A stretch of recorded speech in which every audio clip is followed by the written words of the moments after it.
જે right side કાળજી હું 10th માં છોકરાનું ભણ્યો હતો જેનું નામ હતું સારું. અત્યારે તેની ઉંમર કદાચ એ વખતે એની ઉંમર 12-14 વર્ષની હતી. અત્યારે 20 વર્ષનો થઈ ગયો હશે.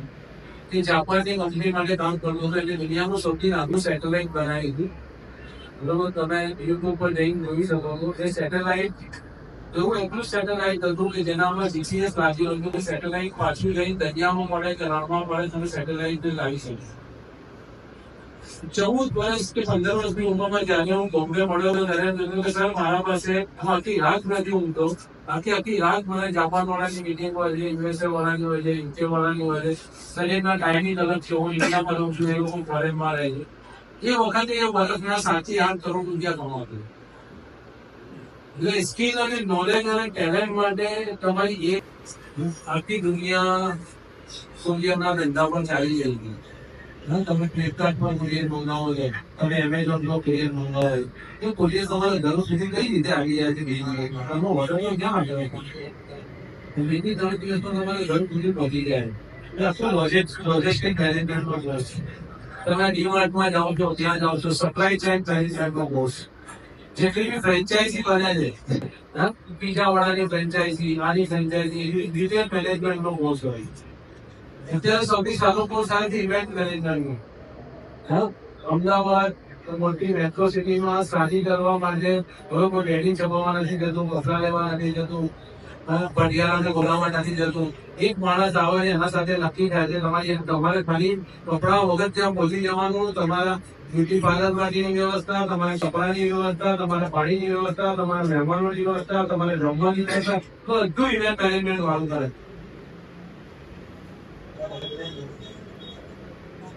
બીજું વેર હાઉસ મેનેજમેન્ટ. કેટલા બધા વેર હાઉસ ખુલી ગયા છે, કોલ્ડ સ્ટોરેજો બની ગયા છે, એના મેનેજમેન્ટ માટેના કોર્સ.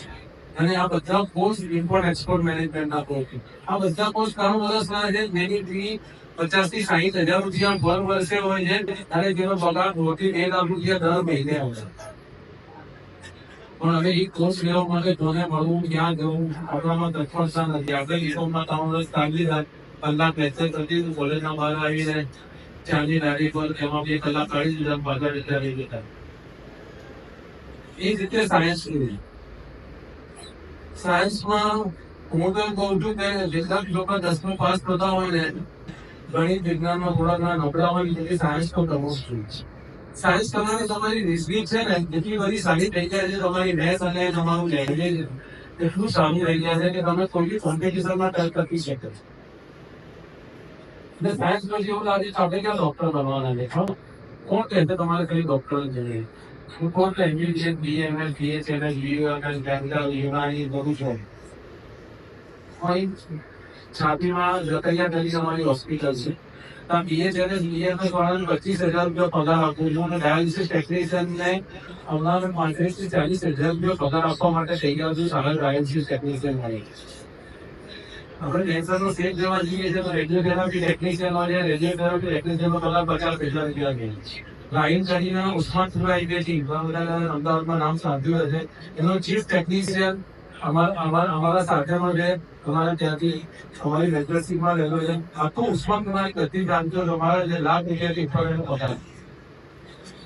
Operation theatre management. એપોલોમાં જો તમે ઓપરેશન થિયેટર મેનેજમેન્ટ કરતા હોય તો મોટા મોટા કાર્ડિયોલોજીસ્ટ તમારી અપોઇન્ટમેન્ટ નહીં મળે કે ભાઈ કાલ મારું ઓપરેશન છે, 3-4 કલાક માટે મારે ઓપરેશન માટે સ્લોટ વેકેન્ટ કરી આપ. તમે સ્લોટ વેકેન્ટ કરો, લોકોએ પેશન્ટને અપોઇન્ટમેન્ટ આપી. પહેલા મેડિકલમાં એવા 20 કોર્સીસ છે. સ્પીચ અને ઓડિયોમેટ્રીના કોર્સ છે, બરાબર. રીએક્ટિવેશનના કોર્સ છે, પ્રોસ્ટેટિક્સના કોર્સ છે, આઈસો ટેકનિશિયનના કોર્સ છે, પલ્મોનરી ટેકનિશિયનના કોર્સ છે, રેડિયો ઇમેજિંગ ટેકનોલોજી છે, રેડિયોથેરાપી ટેકનોલોજી છે. એવા 25-30 કોર્સીસ છે કે ગુજરાતમાં બી ચાલે. આપણે એક વાર જીતનો નાશ ના એટલે હતાશ થઈ ગયા, એટલે તમે ડ્રોપ આઉટ થઈ ગયા, તો ભણવા દે છે. ઘણા બધા એવા કોર્સીસ છે કે જે કોર્સીસ એક કોર્સીસ મોડર્ન મેડિયન અને ફ્યુચર કેરિયર. ઘણી વખત અમારી એક ડાયટિશિયન છે, એ કલોલમાં પ્રેક્ટિસ કરે છે. મારા જેવાને મને કોઈ અમદાવાદમાં કોઈ સારો કાર્ડિયોલોજીસ્ટ અથવા સારો મોટા કેન્સરનો ડોક્ટર બી હું જાઉં ને તો 5 મિનિટમાં અપોઇન્ટમેન્ટ આપે. રોજ પહેલાથી મારો ટાઈમ ફિક્સ હોય અને ડાયટિશિયન મને 2 કલાક બેસાડી રાખે. એટલું એના પાસે કામ છે. તો 3 વાગે ખૂબ જોરદાર ચાલવાના છે. જાણવામાંથી વાતાવરણમાં પાટણમાંથી જાણવા. બીજું કોઈને બી હવે એવું છે કે મારે બધાની ઉંમર રહેવું છે. કોઈને બી રઢા થવું નથી. કોસ્મેટિક અત્યારે માર્કેટ પુષ્કળ ચાલી રહી છે. હવે જ્યાં ત્યાં કોસ્મેટિક ક્લિનિક તમને જોવા છે. બીજું સાયકોલોજીસ્ટ. દરેક માણસને કઈ ને કઈ તકલીફ છે.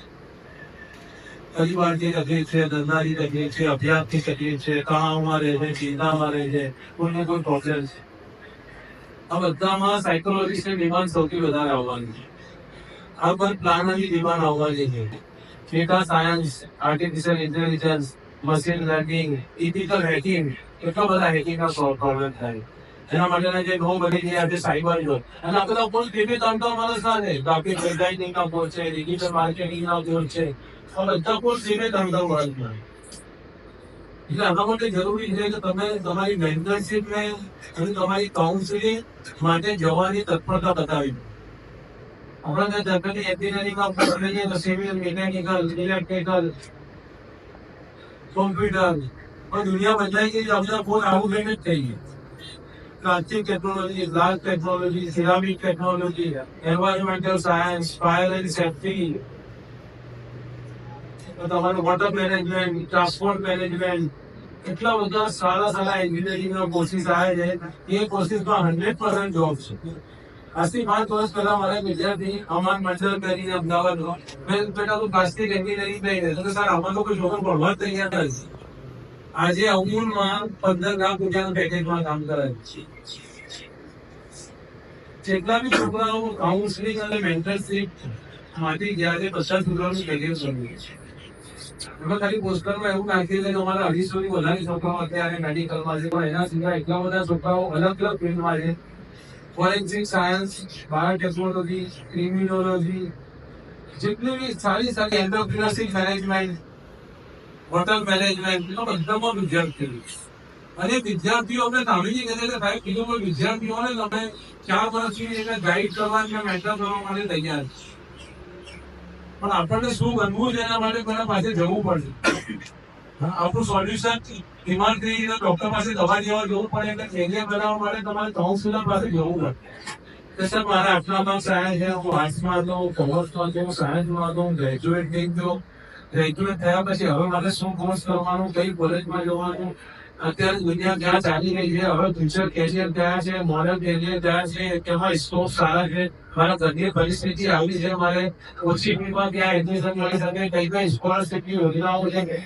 અમે સ્કોલરશીપ યોજનાઓ ચલાવે છે, સરકાર ઘણી બધી સ્કોલરશીપ યોજનાઓ ચલાવે છે. અને મારી ગેરંટી છે કે મુસ્લિમ વિદ્યાર્થી ક્યારે ફી માટે પાછળ પડતો નથી. દિવસથી 10-10 લાખ રૂપિયા સુધીની અપીલ કોઈ થઈ જાય. પણ એના માટે પેલા બાળક તૈયાર હોવું જોઈએ કે મારે કઈ કરવું નહીં. એ ચાલવા માટે તૈયાર થઈ જાય તો અમે દોડાવવા માટે તૈયાર.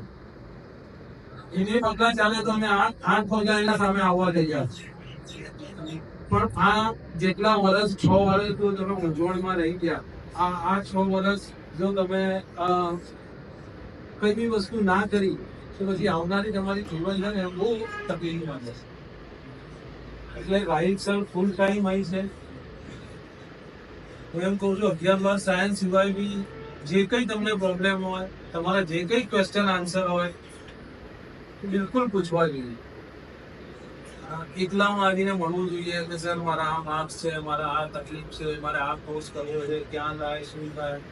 અને મેન્ટરશીપમાં રહીને અને અમે ચેનલાઇઝ કરાવીએ છીએ. જે અમારા છોકરાઓ જ્યાં ભણે છે એમના સાથે ચેનલાઇઝ કરાવીએ છીએ કે આ છોકરો આ કોર્સ કરવા માંગે છે, તું એને ગાઈડ કર અને જ્યાં સુધી એનું ગ્રેજ્યુએશન ના થાય ત્યાં એને મદદ કરજે, બુક્સમાં મદદ કરજે, નોટ્સમાં મદદ કરજે. અને ગ્રેજ્યુએશન થઈ જાય તો તું ત્યાં નોકરી છે એના સિવાયની બીજી કંપનીમાં પ્લેસમેન્ટ અપાવજે, એને રોજગાર મળે ત્યાં સુધી મદદ. એટલે આટલું બધું જયારે પ્લાનિંગ થઈ ગયેલું હોય ત્યારે જો તમે એનો ફાયદો ના ઉઠાવી શકતા હોય તો સમાજ કઈ કરી શકવાનો નથી. આજે સમાજે તમને ભેગા કર્યા છે ભેગા કરીને તમારા સામે બધી વાતો મૂકી દીધી છે કે સમાજ શું શું કરી શકે છે. સમાજ આટલું જ કરી શકે છે. સમાજ તમને જબરદસ્તી ભણાવી શકતો નથી. સમાજ બધી મદદ કરશે, ભણવું તો તમારે જ પડશે. એટલે આજનો મુખ્ય એ હતો કે કારકિર્દી માર્ગદર્શન તમારા જે